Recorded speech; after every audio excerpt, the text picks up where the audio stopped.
성도들이 회개하는 것을 멸시하지 않으시는 하나님, 그 크신 은혜를 의지하여 회개합니다. 하나님께 영광을 돌리며 사는 것이 인간의 본분이라는 것을 잘 알면서도 저희는 하나님의 이름을 높이는 일을 소홀히 하며 예배자의 본분을 다하지 못했습니다. 이웃을 내 몸과 같이 사랑하며 사는 것이 가장 큰 계명이라는 것을 알면서도 저희는 이웃들이 당하는 고난을 못 본 채 하고 그들의 아픔과 눈물에 동정하지 않았습니다. 항상 기뻐하고 쉬지 말고 기도하며 범사에 감사하라는 것이 우리를 향하신 하나님의 뜻이라는 말씀을 알면서도 그것을 실천으로 옮기지는 못했습니다. 주여, 세상 사람들은 하나님의 뜻을 모르기에 죄를 짓지만 저희는 주님의 뜻을 알면서도 죄를 짓고 있습니다. 하나님의 마음을 아프게 했던 저희의 모든 죄를 용서하여 주시옵소서. 이 시간 주의 말씀을 들고 단위의 선, 아버지 하나님, 저를 불쌍히 여겨주시고 온전히 하나님의 말씀이 선포되어질 수 있는 귀하고 복된 시간만 되게 하여 주시옵소서. 이 모든 말씀 우리 주 예수 그리스도 이름으로 기도드립니다. 아멘.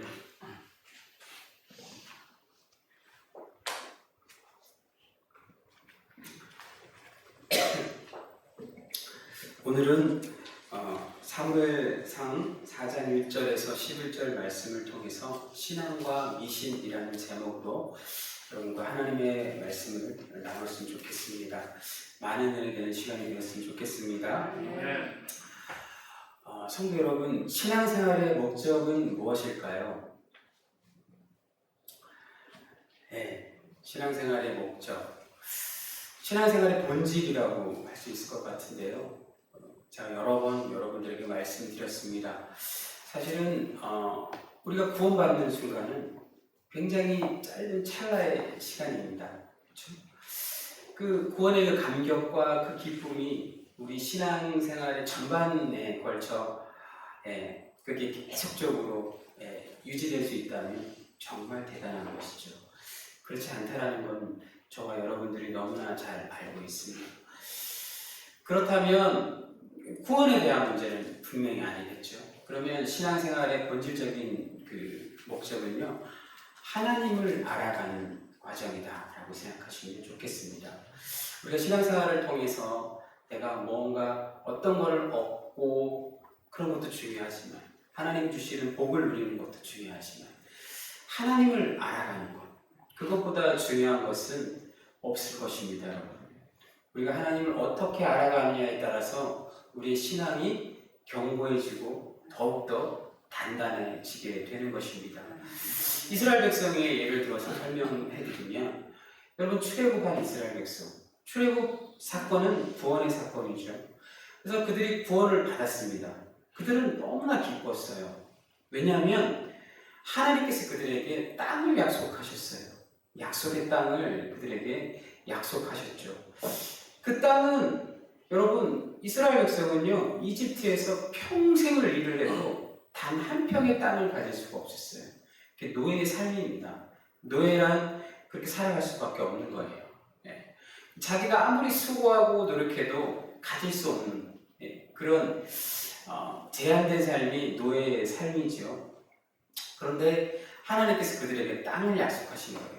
그러니까 그들이 출애굽해서 그 기쁨의 그 환희도 있었겠지만 땅을 소유할 수 있다라는, 자신의 것을 가질 수 있다라는 그 기쁨 또한 만만치 않았을 겁니다. 그들이 그렇게 출애굽하고 나왔는데 그들 앞에 놓여있는 상황은 뭐였습니까, 여러분? 광야였습니다. 광야. 그들이 원했던 건 가나안 땅이었는데 하나님은 그들에게 광야를 허락하셨어요. 이게 어떻게 보면 배신당한 느낌이 들 수도 있고 그럴 것 같은데 40년을, 그것도 무려 40년을 광야에서 그들이 살아가게 됩니다, 여러분. 여기 계신 분들 중에 저는 아직 신앙생활이 40년은 되진 않았습니다만 40년 이상 되신 분들이 아마 대부분일 것 같은데요. 여러분 어떠셨어요? 그 40년이 지난 후에 모세와 함께했던 그 첫 번째 이집트를 나왔던 그 세대들은 하나님께 원망하고 불평하고 그러면서 세월을 허비했어요. 그리고 약속의 땅을 얻지 못했죠. 네. 여러분, 원망과 불평은요 있을 수밖에 없습니다. 원망하지 않고 불평하지 않는 신앙인은요 약간 조작된 신앙인일 수 있는 거예요. 거기에서 머물러 있으면 하나님을 알지 못하는 것이죠. 그러나 40년이라는 긴 세월 동안 이스라엘 백성은 하나님과 함께 했어요. 그리고 그들이 하나님을 더 깊이 알아가게 됐습니다. 원망하면서 불평하면서 하나님을 만나는 거예요, 여러분. 원망과 불평이 없이 우리가 무슨 신도 아니고, 그렇죠? 그럼 하나님이 원망과 먹을 거 달라고 하나님께 원망했다고 하나님이 그들을 죽이지 않았습니다. 먹을 걸 주셨어요. 불평을 해도 물이 없다고 불평을 했을 때도 하나님이 그들에게 물을 주셨고 음식을 주셨고 고기를 다 주셨습니다. 그런 기본적인 그런 원망들은 하나님이 충분히 이해하십니다. 그러나 하나님을 배반하고 성령을 거스리는 일들 앞에서는 하나님은 단호하셨죠. 그들이 하나님과 40년의 세월을 함께하면서 그들이 하나님을 알아갔던 것이죠. 그렇죠? 그러면서 그들의 믿음이 더욱더 단단해지고 그러면서 그들이 알게 된 겁니다. 가나안 땅은 순종으로 들어갈 수 있다는 걸 깨닫게 된 거예요. 믿음의 그 여정 속에 하나님께 순종하는 법을 배우는 겁니다, 여러분. 그러니까 여러분들의 신앙생활들 속에 여기 40년 이상 되신 분도 계시고 10년, 20년, 30년 그렇게 신앙생활 하신 분들이 계시겠지만 순종의 그 농도가 짙어질수록 우리는 하나님을 더 깊이 알아가고 우리에게 찾아온 고난과 그 역경 속에서 여러분 불평할 수 있죠. 그러나 거기서 더 깊이 더 멀리 나아갈 수 있는 건 하나님께서 왜 나에게 이런 고난과 어려움을 주셨는가예요. 그 질문과 그 질문 속에서 대답을 찾게 됐을 때 우리는 하나님을 알아가게 되는 것이죠. 아, 하나님 나에게 이런 분이시구나. 그러니까 욥을 대표로 들지 않을 수가 없는데 여러분, 욥이 여러분 우리는 욥을 생각하면 고난의 이야기로만 우리는 이해하고 그렇게만 바라보지만 사실은 하나님이 그 욥은 여러분 성경에서 뭐라 그러냐면 동방의 의인이라고 합니다. 제가 기억하기로 성경에 의인이라는 칭호를 받은 사람은 아마 욥 한 사람밖에 없다고 생각합니다. 그 정도로 하나님 앞에 신실했던 그 욥이지만 그에게 찾아온 모든 고난 앞에 욥도 불평하고 불만, 하나님 앞에 원망했습니다. 그러나 그는 하나님은 떠나지 않았어요. 그리고 그 속에서 하나님과 그 친구들과의 엄청난 갈등, 그렇죠? 친구들이 계속적으로 인과응보적인, 네가 죄를 졌기 때문에, 알게 모르게 죄를 졌기 때문에 그런 지금 하나님께 심판을 받고 벌을 받는 거니까 회개하라고 이렇게 얘기할 때 욥은 너무 억울한 거예요. 죄를 저지르지 않았는데 자기는 하나님 앞에 잘못을 저지르지 않았는데 친구들이 계속 그렇게 자기를 비난하고 자기를 정죄할 때 너무나 많이 힘들었었죠. 그러나 결국은 끝에 가서 하나님을 만나게 돼요. 하나님과 대화하게 됩니다. 그리고 그가 뭐라고 고백하냐면 오늘에야 비로소 제가 하나님을 만나게 됐다고, 하나님을 알게 됐다고 얘기하는 겁니다. 결국 욥의 이야기는 그 이야기를 하기 위해서 그 긴 여정이 필요한 거예요, 여러분. 욥도 아주 굉장히 긴 성경책이지 않습니까? 너무 지루하지만 결과는 그거예요. 하나님을 만나는 그 이야기, 그 속에서 욥의 모든 문제가 다 해결되는 것, 그게 욥기의 전체적인 주제고 전체적인 맥락이라는 것입니다. 하나님을 우리가 알아가는 것, 그것보다 중요한 신앙생활의 목적은 없는 거예요. 그런데 여러분, 우리는 참 우리 삶을 잠시 돌아보면 하나님을 알아가는 것보다는 내 자신, 내 것이 채워지고 이루어지기 위한 것들에 너무나 많은 마음이 빼앗겨 있고 너무나 많은 것이 빼앗겨 있지는 않은지 모르겠습니다. 우리 신앙생활 속에 하나님을 알아가야 되는 그런 하나님을 추구하고 하나님을 알아가는 그 시간들보다는 하나님께 내 것을, 내가 원하는 것, 내가 바라는 것, 내 소중한 사람들이 잘 되는 것들, 그런 것들에 매여 있지 않나 모르겠습니다, 여러분. 그러니까 목적이 전도되었을 때 여러분, 우리의 신앙은요 오염되고 위험해질 수가 있는 거예요.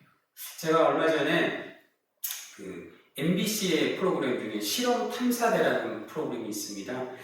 그게 이제 그 어떤 보도 프로그램 같은 건데 좀 억울하고 좀 그런 주제를 가지고 이렇게 한 에피소드씩 이렇게 하고 있는 프로그램인데요.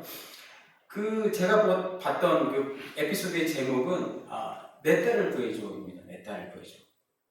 보신 분들은 안 계시겠죠? 네.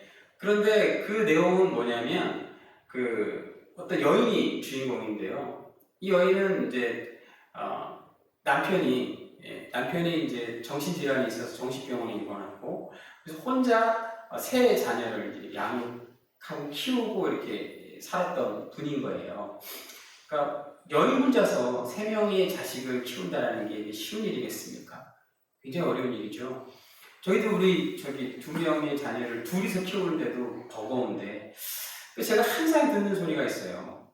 싸움할 때마다 저희 집사람한테 듣는 소리가 당신은 애들 똥기저귀 한 번도 안 치워줬다는 거예요. 근데 사실은 말도 안 되는 거예요. 제가 그래도 한 10번은 치워줬을 거예요. 뭐 엄청나게 많이 안 했는데 10번은 치워줬을 거예요. 근데 한 번도 안 치워줬다고 맨날 이렇게 저한테 부각을 하는데 우리 교회 성도, 우리 교회 이 새신랑들은 정말 애들 정말 잘 보고 똥기저귀도 잘 키울 것 같습니다. 진짜. 네, 너무 결혼들을 잘하신 것 같아요. 아무튼 거기 그분이 그렇게 키우니까 얼마나 힘들겠습니까? 아이들 웃음이 늦게 터지셨네요. 뭘 생각하시다고 하셨어요? 그렇게 이제 새 아이를 키우고 하는 모습이 얼마나 힘들었겠어요. 그래서 주변에 계신 성도님이 한 분이 좀 이렇게 권유를 한 거예요. 기도 모임에 한번 참석해보라. 네. 여러분, 기도 모임은 굉장히 위험한 거예요. 조심하셔야 됩니다. 특별히 평신도들끼리 모여서 하는 기도 모임, 그냥 밥 먹고 그냥 수다 떨고 그냥 그렇게 평범한 그런 모임은 괜찮지만 뭔가 좀 영적으로 깊이 들어가려고 하는 그런 모임들은요 굉장히 위험해요. 조심하셔야 되고, 주변에서 혹시 그런 권유를 하신다 그러면 그런 분들은 정말 거리를 두시는 게 여러분 신앙의 건강에 정말 유익할 줄 믿습니다. 한 번만 그러시는 거예요? 진짜로 정말 조심하셔야 돼요. 그래서 신앙 기도 모임에 참석하게 된 거예요. 그 기도 모임에 참석하게 됐는데 보통 그런 기도 모임을 이끌어 가시는 분들은요 목소리가 걸걸합니다. 그냥 목소리가 막 걸걸하고 특징이 하나 있어요. 반말을 해요. 반말을. 네, 말을 함부로 해요. 그래서 이 여자분이 오니까 이 사람이 그렇게 얘기를 하는 거예요. 뭐라 그랬냐면 네가 왜 이렇게 힘들게 사는 줄 알아? 이렇게 딱 얘기를 한 거예요. 그러면서 나랑 같이 3개월만 기도해봐. 그러면 나아질 거야. 이렇게 얘기하는 거예요. 여러분, 평생을 기도 안 했겠습니까? 그분이 평생을 기도 안 했겠어요? 얼마나 힘들고 어려웠겠어요? 하나님 앞에 매달리고 늘 기도했을 거예요. 근데 딱 와갖고 3개월만, 무슨 점집도 아니고 3개월만 기도해봐. 그럼 싹 달라질 거야. 이렇게 얘기하는 거예요. 여러분, 하나님은요 우리 상황을 바꾸지 않으세요. 우리를 바꾸세요. 언제나 하나님의 변화의 포커스는요 우리예요. 우리. 상황은 그렇게 중요하지 않아요. 우리를 바꾸시는데 그 과정 속에서 내가 하나님과 깊이 관계를 맺어가고 알아갈 때 우리가 달라지는 거지, 내 이야기에 집중되어 있을 때 절대로 우리는 달라지지 않습니다. 10년, 20년이 지나도 바뀌지가 않는 거예요. 하나님을 바라보면 우리는 바뀔 수 있습니다. 그러나 나를 바라보면 안 바뀝니다. 근데 이분이 그렇게 힘들게 살았지만 교회에서는 여러분 그렇게 얘기 안 해요. 힘들어요? 한 1년만 새벽기도 한번 해봐요. 그러면 확 달라질 거예요. 그렇게 얘기 못 한단 말이에요. 왜냐하면 안 될 수 있으니까. 그건 사기고, 그거는 페이크예요. 그건 잘못된 거잖아요. 얘기할 수가 없는 거예요. 그러니까 그분과 하나님과의 관계 속에서 해결해야 할 문제예요. 목사도 목사 할아버지가 와도 해결이 안 되는 부분이에요. 근데 그렇게 얘기를 하니까 뭔가 좀 확 와닿잖아요. 이제 내 문제가 3개월 지나면 해결될 수 있는구나. 대부분 그렇게 그런 모임들이 그런 식으로 사람의 마음을 빼앗고 그리고 심리적으로 지배를 하게 되는 거예요. 그래서 그분이 거기에 확 들어간 거예요. 헌금도 5만 원, 만 원 이런 거 받지도 않아요. 봉투로 두둑해야 돼요. 여러분 이거 사기잖아요. 근데 왜 이분은 거기에 이렇게 깊숙이 빨려 들어갈까요? 돈도 없는 양반이 100만 원씩 헌금하면서 왜 그럴까요? 그 일순간에 그 마음에 그 뭔가 좀 이렇게 좀 회복되는 그 느낌 때문에 그런 건데요. 정말 위험하고 정말 안 좋은 이성이 마비되어 버린 신앙인 거예요. 분별력이 사라져 버린 그런 거예요. 그러니까 미신에 사로잡혀 버린 겁니다. 신앙생활은 그런 게 아니에요. 긴 여정 속에 내가 하나님과의 관계를 맺어가고 그 가운데서 하나님이 나에게 원하는 뜻이 무엇인지를 찾아가는 건데 그게 신앙생활의 본질인데 그게 아니고 단번에 뭔가를 해결하려고 하고 무슨 점집도 아니고 100만 원 복채 내는 거예요. 그건 말도 안 되는 거잖아요, 여러분. 근데 거기까지는 괜찮아요. 거기까지는 괜찮습니다. 그러니까 보통 그렇게 힘든 그런 그 잘못된 길에 빠졌던 분들은 어마어마한 피해를 본 다음에야 돌아올 수 있는데 거기 돈만 내는 거는 아무렇지도 않아요. 근데 결정적으로 뭐였냐면 이분이 너무 좋으니까 자신의 자식들을 다 데리고 그 기도 모임에 참석을 한 거예요. 근데 그 중에 둘째 딸이 자기가 힘들 때 가장 자기 옆에서 위로가 되고 힘이 되어줬던 그 둘째 딸이 그만 거기에 빠져버린 거예요. 그 부모와 자식도 완전 의존을 해버린 거예요. 그 엄마가 암 수술을 받는데도 엄마한테는 전화 한 통화가 없는 거예요. 그리고는 심지어는 그 엄마가 암 수술 받는 동안에 그 사기꾼, 그 기독교를 인도하는 그 여인의 아들, 50이 넘은 그 아들, 그 딸은 24살밖에 안 되는데 혼인신고를 해버린 거예요. 이건 뭐 말도 안 되는 짓거리예요, 진짜. 완전히 사탄 사탄이 없고 완전 거기에 이제 이걸 이제 전문용어로 가스라이팅이라고 하는데 완전히 심리적으로 완전히 지배를 당해버린 겁니다. 그래서 엄마와 또 나머지 형제들과 PD와 함께 찾아갔어요. 그 집에, 그 사기꾼 여자의 집에 찾아갔는데 철문을 앞에 두고 막 초인종을 눌렀는데 아무리 불러도 나오지 않아요. 조금 있으니까 경찰이 오게 된 거예요. 경찰이 오니까 이제 문을 열고 어슬렁어슬렁 기어 나오는 거죠. 근데 엄마와 보셨어요? 대치하고 있는 거예요. 근데 그 모습을 지켜보고 있는 이 엄마가 환장을 보시잖아요. 기가 차고 그래서 졸도를 해버린 거예요. 근데 그 졸도한 엄마를 물끄러미 한 1분 정도 쳐다보더니 그냥 집에 들어가 버린 거예요. 여러분, 정말 이 상황을 어떻게 해결을 할 수 있겠습니까? 그러니까 이게 어떻게 해서 이렇게 시작된 겁니까? 네. 그러니까 신앙을, 그러니까 자신의 이야기 앞에, 신앙생활을 자신의 이야기로 늘 그럴 수밖에 없지만 자신의 이야기로 이렇게 집중할 때 이런 안 좋은 역효과가 일어나는 거예요. 미신이 되어버렸을 때 이런 상황이 펼쳐지는 거예요, 여러분. 혹시라도 주변에 여러분들에게 그렇게 여러분들을 현혹하는 분들이 계시다면 절대로 속아 넘어가면 안 되는 거예요. 분별력이 있어야 돼요, 여러분. 우리 신앙에 분별력이 없으면 우리는 언제나 넘어질 수밖에. 나는 그렇지 않을 거야 라고 천만의 말씀입니다, 여러분. 우리도 충분히 그런 상황에 다다르게 되면 그렇게 될 수 있습니다. 그러니까 언제나 깨어 있어야 되고 언제나 분별력을 갖추고 있어야 되는 거예요, 여러분. 신앙이 미신화가 될 때 충분히 그런 현상들이 일어날 수 있습니다. 그러니까 나의 그 목적과 나의 이야기에 하나님을 끌어다 쓰시면 안 되는 거예요. 그게 바로 오늘 이 본문의 이야기인 거예요. 이스라엘과 블레셋이 전쟁을 했어요, 여러분. 이스라엘과 블레셋의 전쟁은요, 게임이 안 되는 거예요. 이미 블레셋은 철기 문화가 형성되어 있었고, 우리가 다윗과 골리앗이 싸울 때 보면 다윗은 여러분 어땠습니까? 그냥 아무것도 없어요. 돌멩이 하나 들고 가고 있고, 블레셋의 장수 골리앗은요, 모든 게 다 갑옷으로 다 갑옷으로 막혀 있어요. 여기 한 군데 정수리 있는 요 부분만 옛날에 이 툭은 요렇게 생겼거든요. 코하고 이렇게 숨을 쉬어야 되고 요렇게 고기를 다윗이 이제 공략한 거 아니겠습니까? 전쟁에서 절대로 블레셋이 이길 수가 없는 그런 구조였어요.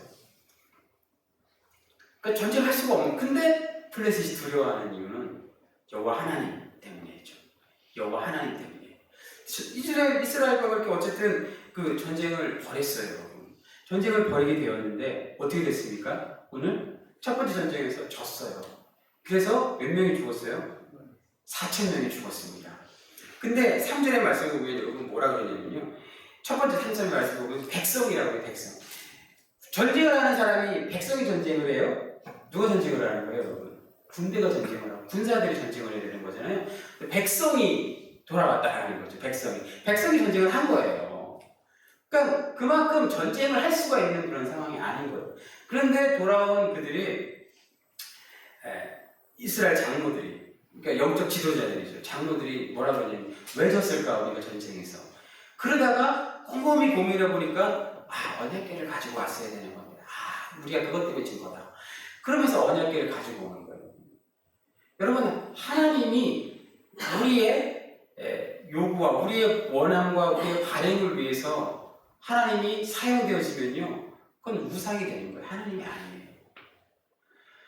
그러니까 하나님이라는 그분 자체로 스스로 존재하시는 그분이 하나님이시지, 우리를 위해서 우리를 원하는 것들을 채워주시기 위해서 존재하시는 분이 하나님이 아니시라는 거죠. 하나님이 우리를 구원하시고 우리를 하나님 나라로 인도하시는 분은 하나님의 의지와 하나님의 주권으로 행하시는 거지, 우리가 원하고 우리가 바란다고 해서 이루어질 수 있는 게 아니라는 것이죠. 우리 생각의 전환이 필요한 것이죠. 이게 너무 중요한 겁니다, 여러분. 근데 너무나 우리의 신앙생활이 우리의 이야기에 갇혀져 있다 보니까 우리가 원하는 것들, 우리가 바라는 것들이 채워지는 게 우리 신앙의 목적이 되어질 때, 그게 진정한 신앙생활의 목적이 전도되어진 삶인 거죠. 그렇게 되어졌을 때 우리의 신앙은 미신이 될 수 있어요, 여러분. 그게 바로 기복신앙의 전형적인 모습입니다, 여러분. 기복신앙이 뭐죠, 여러분? 기복신앙? 잠깐 교회 나왔다 안 나오고 그런 기복신앙이 아니잖아요. 복을 비는 것, 복을 추구하는 것, 그걸 우리는 기복신앙이라 그럽니다. 근데 기복신앙이 복을 비는 건 나쁜 게 아니에요. 늘 언제나 우리는 하나님께 복을 빌어야 돼요. 우리는 연약한 존재고, 그러나 근데 거기에 모든 게 매달려 있는 거예요. 그렇게 될 때 우리는 하나님을 볼 수가 없어요. 하나님의 그 실제적인 하나님의 그 뜻과 하나님을 볼 수가 없는 거예요. 오늘 이스라엘이 이렇게 됐을 때는 여러분, 하나님의 뜻을 구해야 되는 거예요.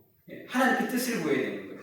우리가 왜 전쟁에서 져게 됐는지에 대한 이야기는 하나님께 뜻을 구해서 하나님의 뜻을 얻어야 되는 거예요. 이게 무슨 얘기냐면 여러분, 오늘 4절 첫 번째 말씀을 보면은 이렇게 나옵니다. 사무엘의 말이 온 이스라엘에 전파되리라, 이렇게 나옵니다. 근데 이제 이스라엘에 하나님의 말씀이 증거되게 하는, 그 증거되는 전파의 통로는 누굽니까? 사무엘로 바뀐 거예요. 왜냐하면 엘리의 이야기 때 하나님이 더 이상 3장에 놔두고 있을 때 하나님이 더 이상 이스라엘에 말씀하지 않았더라 그랬어요. 그런데 이제 드디어 사무엘을 통해서 하나님께서 말씀하기 시작하시는 건데, 근데 오늘의 전쟁은 사무엘과 아무 상관이 없는 거예요. 사무엘이 말하지도 않았고 사무엘이 전쟁을 지도하지 않았어요. 전쟁에 누가 있었습니까? 홈리와 비나스가 있었지 않습니까? 사무엘을 통해서 하나님이 말하지만 아직까지도 이 이스라엘은요, 홈리와 비나스가 지고 흔드는 그런 시대적 상황인 거예요. 그런 시대적 상황 속에서 하나님이 당연히 그들과 함께 할 수 없는 거예요. 여러분, 우리의 신앙이 하나님께 향하게 될 때 우리는 더욱더 우리의 신앙생활이 더욱더 단단해지고 더욱더 견고해질 줄 믿습니다. 우리가 복을 추구할 때 하나님을 우상으로 만든 이스라엘처럼 그렇게 우리가 하나님을 바라보지 않았으면 좋겠습니다. 하나님은 분명히 우리에게 복을 주세요. 복을 주시는 분이십니다. 그리고 하나님은 이미 우리에게 복을 주셨어요. 에베소서 1장 3절에 16절 말씀을 보면 하나님께서 우리에게 신령한 복을 허락하여 주셨습니다. 제가 지금 에베소서 1장 3절에서 6절 말씀을 제가 읽어드리겠습니다.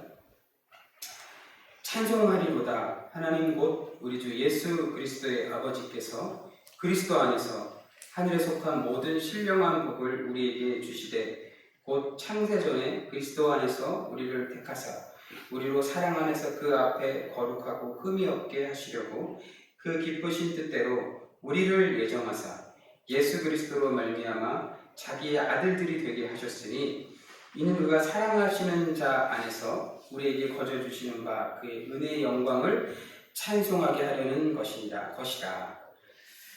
여러분, 우리에게는 이미 하나님께서 주신 신령한 복이 있습니다. 그게 뭐예요? 예수 그리스도를 통해서 우리를 뭐 했다고요?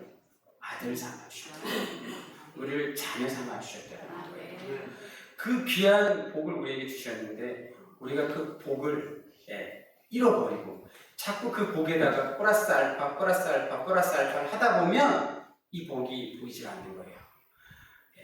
본질이 훼손되어지면 우리는 비본질적인 것에 의해서 우리의 신앙이 잘못되고 무너질 수가 있는 거예요.